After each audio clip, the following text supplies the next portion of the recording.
Selamat datang kembali di channel Investrade ID.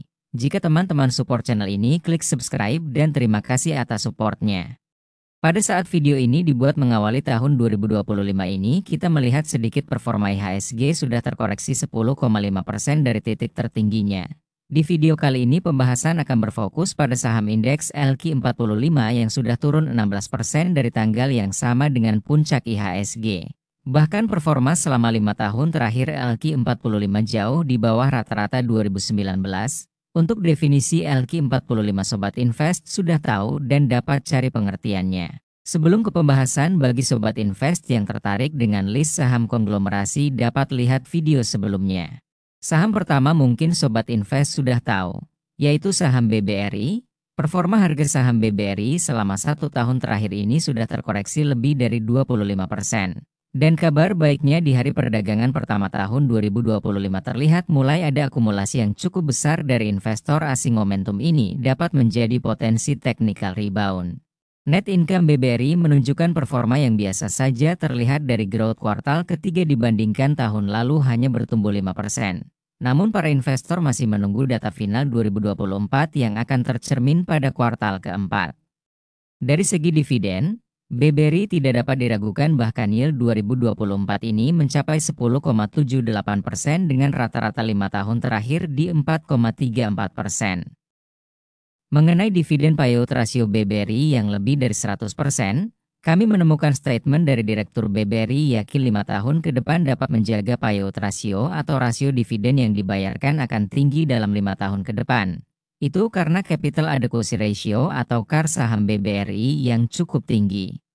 Secara valuasi saham BBRI saat video ini dibuat ada di PBV 1,97 yang dimana rata-rata minus 1 PBV band 3 tahun terakhir di angka 2,27. Bila BBRI menuju PBV 2,27 maka perkiraan target harga ada di 4.800 sampai 4.900. Secara PE rasio saat ini di angka 10,43 dengan rata-rata 10 tahun terakhir di 15,25 yang mencerminkan laba bertumbuh, namun harga sahamnya tidak diapresiasi oleh market. Apakah saat ini peluang yang tepat untuk berinvestasi di saham BBRI? Kedua ada saham ASI. Jika kita melihat performa harga saham ASI dalam 1 tahun terakhir sudah terkoreksi sekitar 11,6%. Dan sejak bulan Juli sampai saat ini terlihat investor asing mulai mengakumulasi pada rentang harga rata-rata 4.900 sampai 5.000.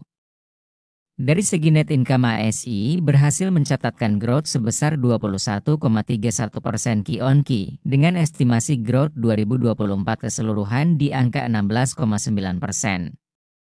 Pada tahun 2024 ini ASI telah membagikan dividen sebanyak 2 kali dengan yield 10,51% dan rata-rata 5 tahun terakhir sebesar 5,82% dengan nilai payout rasio yang cukup baik di 60% sehingga perusahaan dapat menyimpan cadangan cashnya.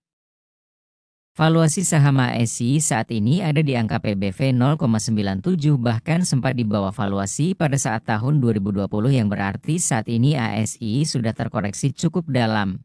Apakah para investor sangat pesimis terhadap persaingan industri kendaraan saat ini?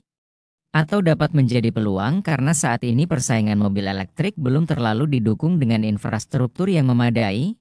Secara PE rasio saat ini ada di angka 5,88 yang dimana ini merupakan rasio PE terendah saham ASI dalam 10 tahun terakhir. Cukup menarik bukan Sobat Invest? Saham ketiga ada saham BMRI. Secara net income growth Bank Mandiri jauh lebih tinggi dibandingkan dengan BBRI di mana Q-on-Q BMRI bertumbuh 11,82% dan estimasi pertumbuhan 1 tahun BMRI ada di 33,74%. Walaupun sempat terkoreksi sekitar 23% dari titik tertingginya. Terlihat dari harga BMRI saat ini yang sedang menguji area support di harga 5.500 dengan support kuat di harga 5.000. Saham BMRI telah membagikan dividen yield sebesar 6,13% di tahun 2024 dengan rata-rata dividen 5 tahun terakhir di 4,67%. Memang secara yield dividennya tidak terlalu besar karena nilai dividen payout rasio BMRI hanya di kisaran 58%. Dividen yield di tahun 2025 ini cukup menarik bila melihat growth dan harga saham BMRI yang sudah koreksi 20% dari pembagian dividen terakhir tahun 2024. Valuasi PBV BMRI ada di angka 1,99 dengan rata-rata 3 tahun terakhir di angka 2,2.